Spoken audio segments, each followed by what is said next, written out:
Welcome to Thrones Rewritten. Today we're diving into an epic Game of Thrones reimagining where Jon Snow takes the crown and faces the trials of ruling a shattered Seven Kingdoms. Expect dragons, betrayals, and tough choices as we explore a new path for Westeros. If you love deep dives into the world of ice and fire, hit that subscribe button and let's get started. The Great War was over, but the cost had been unimaginable. The Night King lay dead, his army of whites crumbled to dust, yet the Seven Kingdoms bled. King's Landing was a ruin, its streets choked with ash and the echoes of dragon fire. Daenerys Targaryen, the mother of dragons, had fallen, not to an enemy's blade, but to the weight of her own ambition. Jon Snow, the man who loved her, had driven a dagger through her heart to save the realm from her madness. Drogon, in his grief, had melted the Iron Throne to slag before vanishing into the skies. The lords and ladies of Westeros gathered in the shadow of the Red Keep's ruins to decide the fate of the realm. Bran Stark, now called the Broken, spoke with a voice that seemed to carry the weight of centuries. "The wheel must be broken," he said, his eyes distant. "No more wars for a cursed chair." But the lords were not so easily swayed. They needed a ruler, someone to bind the fractured kingdoms. Sansa Stark declared the North's independence, her voice unwavering, and the other kingdoms stirred restlessly, tempted to follow. Yet the idea of a realm united still held power, and eyes turned to Jon Snow, Aegon Targaryen, the true-born son of Rhaegar and Lyanna, a man who had fought for the living when all hope seemed lost. "I don't want it," Jon said, his voice hoarse, standing before the assembly. His black cloak was tattered, his face etched with grief. "I never wanted it." "You never wanted the wall either," Sir Davos Seaworth countered, stepping forward, "nor the title of king in the North. Yet you bore those burdens because they were right. This is no different." Murmurs rippled through the crowd. Tyrion Lannister, free of his chains but not his guilt, nodded. "The realm needs a man who knows the cost of war, not one who craves its glory." Jon's gaze fell to the ground, where the molten remains of the Iron Throne had cooled into an ugly, twisted mass. He thought of Daenerys, of her dreams of a better world, and how they had burned with her. He thought of Arya, who had slipped away into the west, and Sansa, who would guard the north with iron and ice. He thought of the men and women who had died under his command, from Hard Home to the Long Night. "I'll do it," he said at last, the words heavy as stone. "Not for power, but to keep the peace, to end the wars." And so, Jon Snow was crowned Aegon Targaryen, sixth of his name, King of the Andals, the Rhoynar, and the First Men, Lord of the Seven Kingdoms, save the North, which knelt to no one but itself. There was no throne to sit upon, only a simple chair of weirwood in a rebuilt hall. The crown they placed on his brow was plain steel, forged anew, unadorned by jewels. It suited him. But peace, Jon would learn, was harder to wield than a sword. The first months of Jon's reign were a trial by fire. The Seven Kingdoms were a patchwork of grudges and ruins. The Riverlands lay ravaged, the Stormlands leaderless, and Dorne simmered with unrest. The Ironborn, under Yara Greyjoy's command, swore fealty but kept their longships ready. The Vale, loyal to Robin Arryn, was a quiet ally, but its isolation made it distant. The Westerlands, stripped of Lannister gold, teetered on the edge of rebellion, though Tyrion worked tirelessly to hold them in line. Jon ruled from a new seat, not King's Landing, which was too broken, but a fortified hold in the Crownlands called Dawnfort, raised on the banks of the Blackwater. It was modest, practical, a place for governance, not grandeur. He surrounded himself with advisors who spoke plainly. Davos as Hand of the King, Tyrion as Master of Coin, Samwell Tarly as Grand Maester, and Brienne of Tarth as Lord Commander of the King's Guard. Sansa sent ravens from Winterfell, her counsel sharp and unyielding, though she never crossed the neck. The small folk loved Jon, or so the song said. They called him the White Wolf, the king who fought, the man who slew a dragon to save them all. But love did not fill granaries or rebuild homes. Winter lingered, its claws deep in the land, and famine stalked the fields. Jon ordered the royal stores opened, but there was never enough. Bandits roamed the king's road, and whispers of discontent grew louder. One evening, as snow fell softly on Dawnfort, Jon sat with Davos in the council chamber. A fire crackled, but it did little to warm the room, or Jon's heart. "They say I'm a hero," Jon said, staring into the flames, "but I feel like a fraud. I can't feed them all. I can't make the lords stop scheming." Davos leaned back, His weathered hands folded. "You're not a fraud, lad. You're a man, and men bleed. The small folk don't need a god. They need someone who tries. Keep trying." John nodded, but doubt gnawed at him. He had faced death countless times, but ruling was a different beast. Every choice seemed to birth a new enemy. Trouble came fastest from Dorne. Prince Quentin Martell, thought dead in Meereen, had returned, alive, scarred, and bitter. He claimed Daenerys had promised him a crown, and though she was gone, he saw Jon as a usurper. The Dornish lords rallied to him, their pride stung by years of neglect from the crown. They did not declare open war, but their spears gleamed, and their ships harried the coasts. Jon summoned Quentyn to Dawnfort under a banner of peace, hoping to avoid bloodshed. The prince arrived with a small retinue, his dark eyes wary. He was no longer the eager youth who had sought a dragon's favor. He was a man hardened by betrayal and fire. "You sit where she should have," Quentyn said, standing before Jon's weirwood chair. The hall was quiet, and the Kingsguard watchful. "She's gone," Jon replied, his voice steady. "And I didn't choose this. But I'll do what I must to keep the realm whole." Quentyn's lip curled. "Whole? You hold a broken vase, Targaryen. Dorne will not kneel to a Northman playing at king." Jon leaned forward, his hand resting on Longclaw's hilt. Not a threat, but a reminder. "I'm no Northman, and I'm no Southron. I'm the man trying to stop another war. Tell me what Dorne wants." Quentyn hesitated, then spoke of trade, of autonomy, of respect. Jon listened, and though no agreement was reached that day, a seed was planted. Quentyn left Dawnfort alive, and for a time Dorne's spears stayed sheathed, but Jon knew it was a fragile truce. While Dorne simmered, the Ironborn stirred. Yara Greyjoy had sworn to Jon after the Great War, but her loyalty was as slippery as the tides. The Iron Islands chafed under the new order, their reaving ways curtailed by Jon's decrees. When word came that Ironborn longships had sacked a fishing village on the Westerland's coast, Jon knew he could not ignore it. He sailed to Pike with a small fleet, Davos at his side. The sea was rough, the sky gray as iron. Yara met him on the shore, her axe at her belt, her grin sharp. "Thought you'd send a raven, Snow," she said. "Or are you here to drown me yourself?" "I'm here to talk," Jon said, stepping onto the rocky beach. Ghost, his direwolf, padded silently behind him, eyes glowing like embers. "Your ships broke the peace. Why?" Yara shrugged. "My people are hungry. The green lands hoard their grain, and we're left with salt and bone. What did you expect?" Jon saw the truth in her words. The Ironborn were not made for kneeling. They were made for taking. He offered a bargain, grain and timber from the crowns in exchange for peace and service. Yara laughed, but she listened. By nightfall they had a deal, sealed with ale and a handshake. Jon knew it wouldn't last forever. Yara's heart was too wild, but it bought time. As he sailed back to Dawnfort, he felt the weight of the crown heavier than ever. Every step forward seemed to pull him deeper into a mire of promises and threats. In the quiet moments, Jon dreamed of Daenerys, her silver hair, her fierce eyes, the warmth of her touch. But the dreams always ended the same, her blood on his hands, her body limp in his arms. He woke sweating, Ghost whining at his side. One night Samwell Tarly came to him with a different kind of news. "Jon," he said, his round face pale, "there's something you need to see." In the Maester's chambers, Sam unrolled a parchment, its edges brittle with age. It was a record from Dragonstone, written in Valyrian script. "It speaks of dragons," Sam said. "Not Daenerys' three, but others. Eggs hidden long ago before the doom." Jon frowned. "Eggs? Where?" "No one knows," Sam admitted. "But there are rumors. Sailors in Old Town swear they've seen a shadow in the skies far to the east. If there's even a chance—" Jon's heart quickened.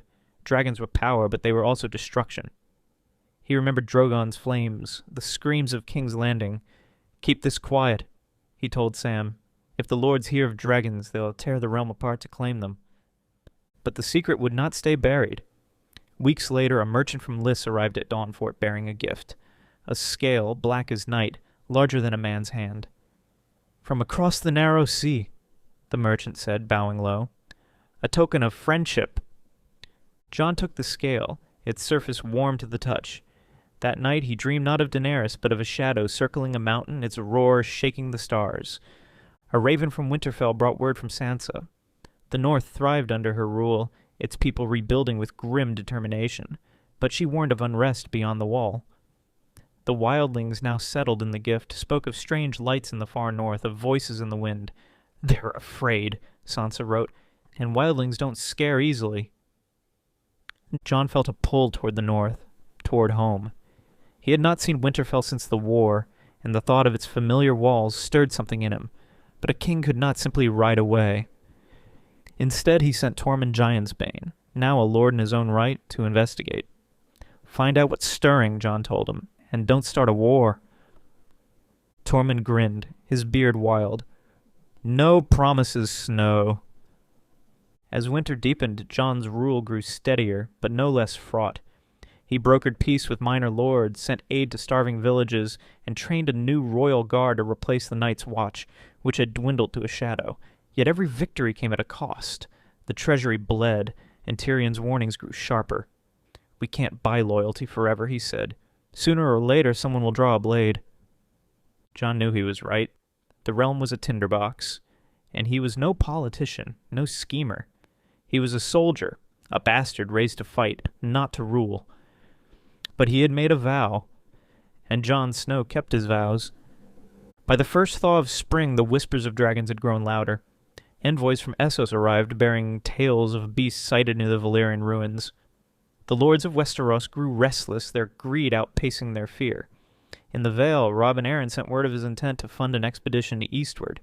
In the Stormlands, a new lord, Gendry Baratheon, legitimized by Jon's decree, struggled to keep his bannermen from sailing off in search of glory. Jon called a great council at Dawnfort, summoning every lord and lady of note. The hall was packed, the air thick with tension. Sansa came from Winterfell, her presence a quiet strength at Jon's side. Yara Greyjoy lounged in her chair, smirking. Quentyn Martell stood stiffly, his eyes never leaving Jon. Even Bran attended, wheeled in by Mira Reed, his expression unreadable. "We've fought too long to tear ourselves apart again," Jon said, standing before them. "No one sails east, no one hunts dragons. The realm comes first." Quentyn laughed, a harsh sound. "You fear power, Targaryen. That's why you'll lose it." Sansa's voice cut through the murmurs. "He doesn't fear power, he fears what it does to men like you." The room fell silent. Jon raised a hand, calming the storm. "We build, not burn. That's my command."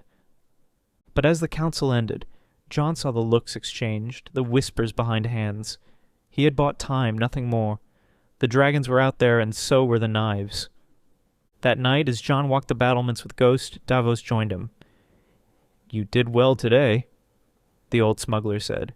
"But they're circling, lad, like wolves." Jon gripped the stone parapet, the wind cold against his face. "Let them circle. I've faced worse." Davos chuckled. "Aye, you have. But this fight's just beginning." Spring brought no warmth to Dawnfort, only rain that turned the Blackwater's banks to mud. Jon Snow, now Aegon Targaryen, sixth of his name, stood on the battlements, his steel crown heavy with the weight of a realm that refused to heal. The whispers of dragons had grown into a roar. Merchants from Bravos and Pentos spoke of a beast, black as night, wings like storm clouds, seen circling the smoking ruins of old Valyria. The lords of Westeros, restless and ambitious, saw not danger, but opportunity. Jon had forbidden expeditions east, but his command was a dam against a flood. In the Stormlands, Gendry Baratheon struggled to leash his bannermen, who dreamed of dragonfire forging a new dynasty. In Dorne, Prince Quentyn Martell's letters grew curt, his tone laced with defiance. Even the Vale, under Robin Arryn's unsteady rule, buzzed with schemes. The Ironborn, true to their nature, cared little for Jon's decrees. Yara Greyjoy's longships were already sighted off the stepstones, prowling for glory. Inside Dawnfort's modest hall, Jon's council was a storm of voices. Sir Davos Seaworth, his hand, urged caution. "We can't stop every fool with a ship," he said, rubbing his weathered knuckles. "But we can't ignore this either. If a dragon's out there, someone will claim it." Tyrion Lannister, master of coin, swirled his wine, his eyes sharp despite the shadows beneath them. "And if they do, your grace, you'll have a new Daenerys, or worse, a new Aegon the Conqueror. Dragons don't kneel." Samwell Tarly, Grand Maester, clutched a tome bound in cracked leather. The Valyrian texts say dragon eggs can lie dormant for centuries if one hatched. He trailed off, glancing at Jon, who stood silent by the weirwood chair that served as his throne. Brienne of Tarth, Lord Commander of the King's Guard, shifted in her armor. Let me lead a party east. If there's a dragon, we find it first. For the realm.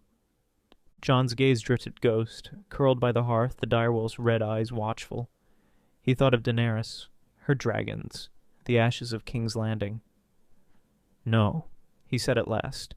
We don't chase legends. We hold the realm together. But the realm was fraying. Reports came of riots in the Reach, where small folk hoarded grain and cursed the crown. Bandits swelled along the King's Road, and the treasury bled dry. Jon worked tirelessly, sending aid, pardoning minor rebels, training a new royal guard, but every step forward sank him deeper into a mire of distrust.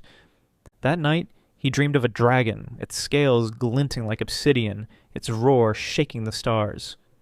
He woke with a start, Ghost's low growl echoing his unease. Something was coming. A raven from Winterfell carried Sansa's steady hand. The north prospered, but the gift where wildlings had settled was restless.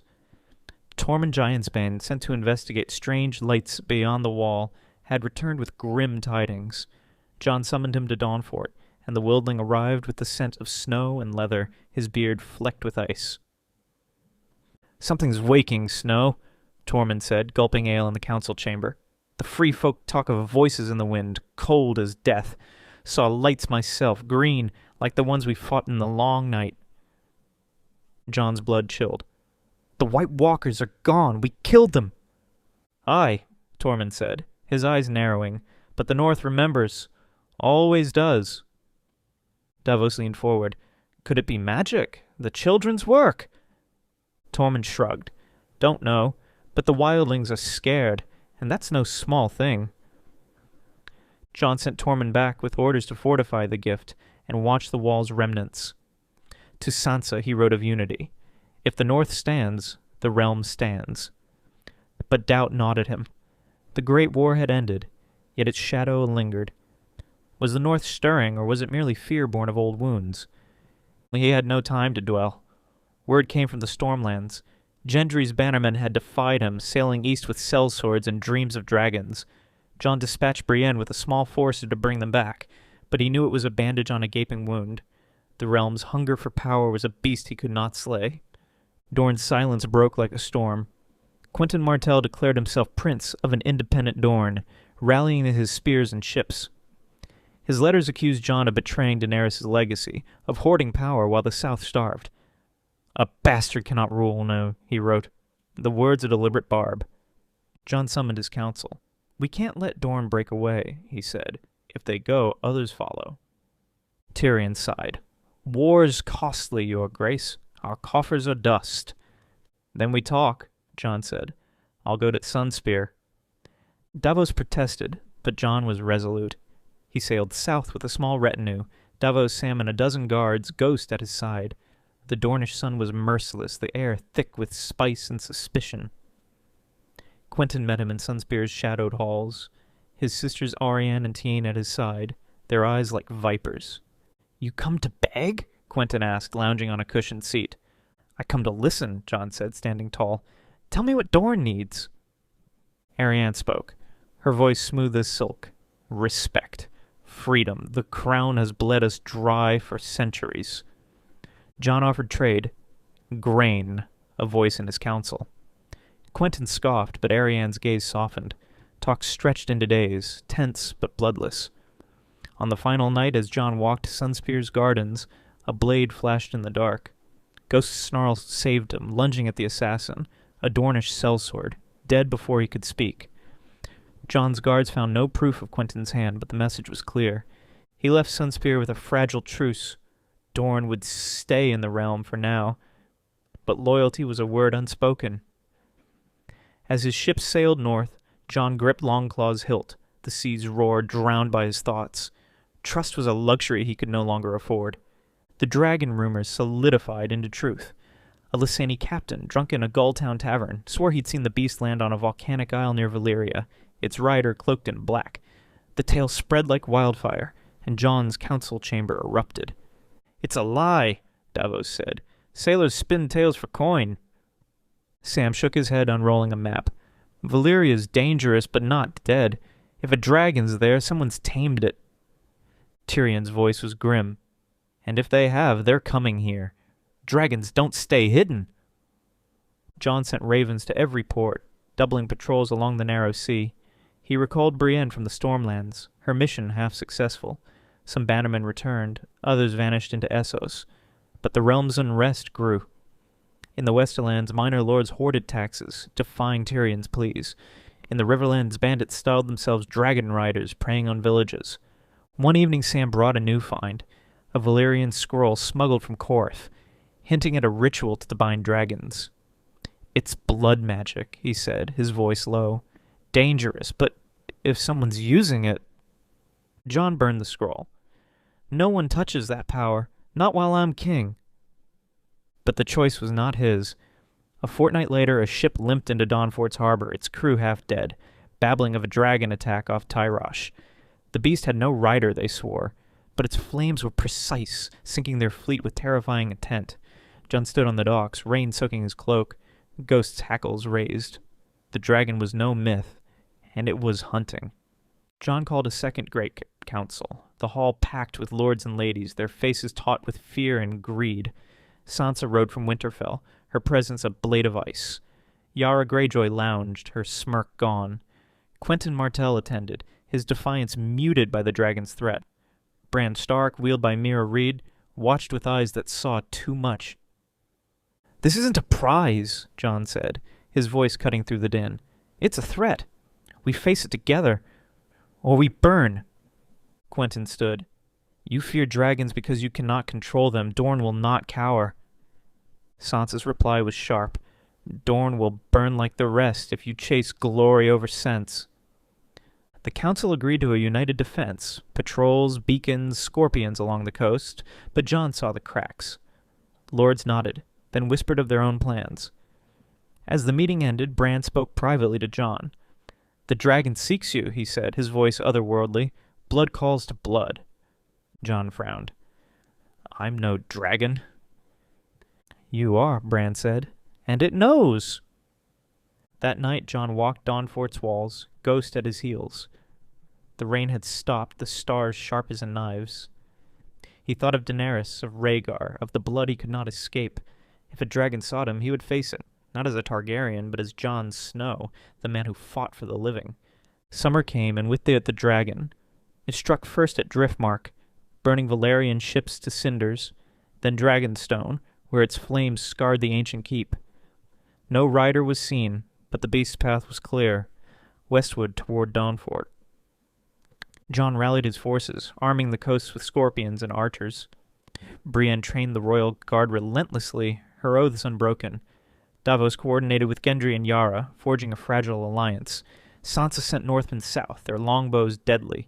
Even Quentyn pledged spears, though Jon trusted him little. The dragon struck at dusk, its shadow swallowing Dawnfort's fields. Jon stood on the battlements, long claw drawn as scorpions loosed their bolts. The beast roared, flames licking the sky, but it was no Drogon, smaller, wilder, its scales pitted with scars. It burned a watchtower, then wheeled away untouched by steel. "It's testing us," Tyrion said, coughing in the smoke. "It'll be back." Jon nodded, his jaw tight. "Then we'll be ready."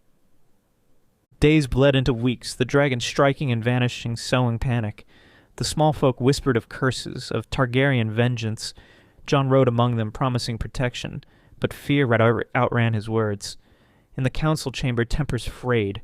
Quentyn accused Jon of weakness. Yara demanded ships to hunt the beast. Only Sansa's voice steadied him, her letters a lifeline. Then Tormund returned, his face grim. "The lights beyond the wall, they're gone," he said. "But I found tracks, not human, big, clawed." Jon's heart sank. Dragons in the east, shadows in the north. The realm was a noose, tightening. The dragon's final attack came at dawn, its flames engulfing Dawnfort's outer walls. Jon led the defense, Longclaw flashing as he cut through panic to rally his men. Scorpions roared, one bolt grazing the beast's wing. It screamed, diving low, and Jon saw its eyes, red as blood locked on him. He ran to the courtyard, Ghost snarling, drawing the dragon's gaze. "Come on!" John shouted, defiance drowning fear. The beast landed, stone cracking under its weight. Archers loosed, but its scales turned their shafts. John swung Longclaw, aiming for its eye, but claws raked his arm, blood soaking his cloak. Ghost leapt, teeth sinking into the dragon's flank. It roared, tail lashing, and John struck again, blade biting scale. A scorpion bolt hit true, piercing the beast's neck. It staggered, flames fading, and John drove Longclaw into its eye. The dragon fell, its death rattle shaking the earth. John collapsed, blood pooling, Ghost whining at his side. Brienne and Davos reached him, their faces pale. "Hold on, lad," Davos said, binding his wounds. Sam arrived, his hands steady despite his fear. The realm rejoiced, songs calling John the Dragonbane, but he felt no victory. The dragon had no rider, yet it sought him. Bran's words haunted him. Blood calls to blood. John recovered slowly, his arms scarred but whole. The dragon's corpse was studied by Sam, its bones sent to Old Town for safekeeping.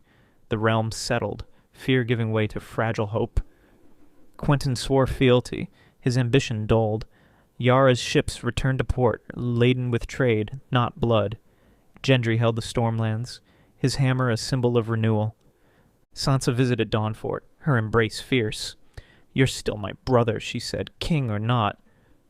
John smiled, the first in months. "Always." He ruled on, rebuilding roads, feeding the hungry, binding wounds. The north sent word of quiet beyond the wall. No lights, no tracks.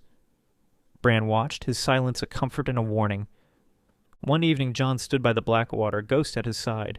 The steel crown glinted in the fading light. He had no throne of iron, no dragons to command. He had only his vows, his scars, and a realm that might yet heal. "I don't want it," he whispered as he had so long ago. But he bore it for them. The 7 kingdoms endured, not as a wheel, but as a chain, forged in fire, tempered by blood.